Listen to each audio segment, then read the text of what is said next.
Halo semuanya, perkenalkan kami dari kelompok 7. Hari ini kami akan mempresentasikan hasil tugas kami dengan tema pengaruh mindset keuangan dan disiplin finansial terhadap stabilitas keuangan mahasiswa dalam mata kuliah metode penelitian bisnis. Kami terdiri dari 5 anggota kelompok. Yang pertama yaitu saya sendiri, Odisha Juliana, lalu Heniawati Andita, Ana Suci Ramadan, Roni, dan yang terakhir ada Salsabila Fatan. Keuangan ada aspek penting bagi mahasiswa yang sedang belajar mandiri secara finansial. Banyak yang mengalami ketidakstabilan, seperti kehabisan uang saku, kesulitan memenuhi kebutuhan, hingga berutang. Hal ini sering disebabkan bukan hanya oleh kurangnya pemasukan, tetapi juga oleh mindset dan perilaku dalam mengelola uang. Rumusan masalah yang pertama, apakah mindset keuangan berpengaruh signifikan terhadap stabilitas keuangan mahasiswa? Yang kedua, apakah disiplin finansial berpengaruh signifikan terhadap stabilitas keuangan mahasiswa? Dan yang ketiga, apakah mindset keuangan dan disiplin finansial berpengaruh bersama-sama terhadap stabilitas keuangan mahasiswa? Berikut ini adalah tujuan penelitian. Yang pertama, untuk mengetahui pengaruh mindset keuangan terhadap stabilitas keuangan mahasiswa. Yang kedua, untuk menganalisis pengaruh disiplin finansial terhadap stabilitas keuangan mahasiswa. Yang ketiga, untuk mengevaluasi pengaruh mindset keuangan dan disiplin finansial terhadap stabilitas keuangan mahasiswa secara simultan. Lalu ada tinjauan pustaka. Lalu ada mindset keuangan. Mindset keuangan adalah pola pikir dan keyakinan seseorang mengenai uang, kekayaan, dan sumber finansial. Ini bukan hanya tentang berapa banyak uang yang Anda miliki, tetapi bagaimana Anda memandang, mengelola, dan berinteraksi dengan uang tersebut.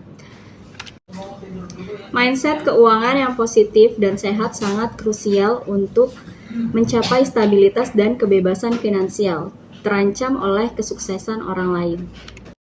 Baik, di sini saya akan melanjutkannya. Disiplin finansial, individu yang terlibat dalam pengelolaan keuangan secara aktif, seperti menabung, berinvestasi, dan mengelola uang, dapat mengelola keuangan mereka secara efektif dan mengatur keuangan mereka untuk perencanaan masa depan. Komarudin et al. 2020. Stabilitas keuangan mahasiswa. Stabilitas keuangan mahasiswa merujuk pada kondisi di mana seorang mahasiswa memiliki kemampuan untuk mengelola pendapatan dan pengeluaran mereka secara efektif, memastikan kebutuhan dasar terpenuhi, mampu menghadapi guncangan finansial tak terduga, dan memiliki perencanaan keuangan untuk masa depan. Ini bukan hanya tentang memiliki banyak uang, tetapi lebih kepada kemampuan mengontrol keuangan dan membuat keputusan finansial yang bijak. Metode penelitian pertama jenis yaitu kuantitatif deskriptif. Yang kedua, populasi mahasiswa Bina Sarana Informatika Daerah Cengkareng. Yang ketiga, sampel, yaitu mahasiswa kelas 64255B. Yang keempat, pengumpulan data menggunakan kuesioner, observasi, dan wawancara. Yang kelima, teknik analisis menggunakan regresi linear berganda dan uji statistik. Saya akan menjelaskan mengenai operasional variabel. Pertama, ada mindset keuangan, kedua, disiplin finansial, tiga, stabilitas keuangan. Mindset keuangan sebagai X1, disiplin finansial sebagai X2, stabilitas keuangan sebagai Y1. Mindset keuangan itu adalah kemampuan individu untuk mengelola dan mengontrol pendapatan serta pengeluaran mereka sesuai dengan tujuan keuangan yang telah ditetapkan, menghindari perilaku yang impulsif dan boros. Lalu disiplin finansial. Disiplin finansial adalah pola pikir atau keyakinan dan sikap individu mengenai uang, kekayaan, pengeluaran, dan investasi yang mempengaruhi keputusan finansial mereka. Ini mencakup keyakinan akan kelimpahan versus keterbatasan, sikap terhadap risiko, dan pandangan tentang nilai uang. Lalu stabilitas keuangan adalah kondisi keuangan mahasiswa di mana mereka memiliki dana yang cukup untuk memenuhi kebutuhan dasar, mengelola utang jika ada, lalu memiliki dana darurat dan tidak mengalami tekanan finansial yang signifikan. Lalu saya akan menjelaskan mengenai teknik analisis data.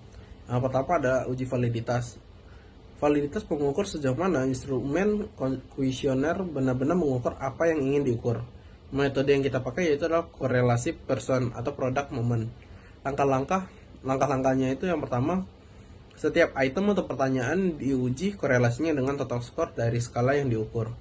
Lalu yang kedua, menggunakan rumus korelasi person untuk mendapatkan nilai R hitung. Lalu yang ketiga, nilai R hitung dibandingkan dengan R tabel.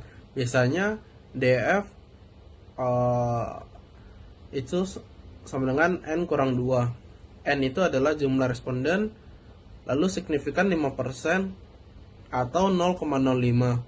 Kriteria penilaian jika R hitung lebih besar pada R tabel, maka item dinyatakan valid. Jika R hitung di bawah daripada R tabel, maka item dinyatakan tidak valid. Syarat minimum R hitung adalah lebih besar atau sama dengan 0,30. Lalu yang kedua ada uji reliabilitas. Reliabilitas menunjukkan konsisten instrumen dari waktu ke waktu. Metode yang kita pakai yaitu adalah Cronspert alpha. Digunakan untuk melihat konsistensi internal antar item atau pertanyaan dalam satu variabel. Konstruk nilai alpha diinterpretasikan sebagai berikut. Alpha lebih besar pada 0,60 maka dinilai reliable atau konsisten.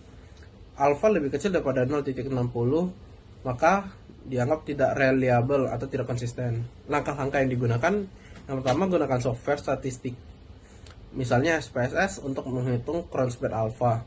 Lalu yang kedua, evaluasi nilai alpha secara keseluruhan dan bisa juga menganalisis per item atau pertanyaan jika pertanyaan dihapus. Kesimpulan, keuangan merupakan krusial dalam kehidupan mahasiswa yang sedang menuju kemandirian finansial. Banyak mahasiswa menghadapi ketidakstabilan keuangan akibat mindset konsumtif dan kurangnya disiplin dalam pengelolaan uang.